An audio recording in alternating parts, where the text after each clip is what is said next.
Dans cet épisode, comme je vous avais montré, là j'étais sur les trois premiers indicateurs, Il manquait que les éléments, il fallait des certifications, notamment donc l'indicateur 13, 14, 15 et 16. Mais si vous en avez besoin, vous me dites, je vous dis la liste des éléments de preuve pour valider. Mais en tout cas, ça vous en avez besoin qu'une fois que vous avez Calliope. Et tout dépend le type de Calliope. Aujourd'hui, critère 4. Donc l'adéquation des moyens pédagogiques et techniques et d'encadrement aux prestations mises en œuvre. On commence par l'indicateur 17. Le prestataire met à disposition ou s'assure de la mise à disposition des moyens humains et techniques adaptés et d'un environnement approprié. Je souligne le approprié parce que j'en ai vu des dingueries dans le milieu de la formation.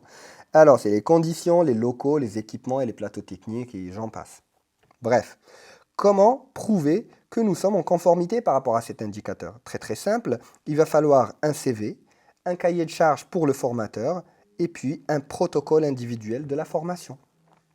Ok. Donc le CV, ça j'y peux rien, soit vous êtes dans le domaine ou vous ne l'êtes pas. En cas où vous ne l'êtes pas, nous allons voir dans d'autres indicateurs comment on peut faire pour la sous-traitance, qui est très très réglementée. Et sinon, il faut un protocole et un cahier de charges. Le formateur, même si c'est vous, vous formez pour vous, il faut quand même avoir un cahier de charges.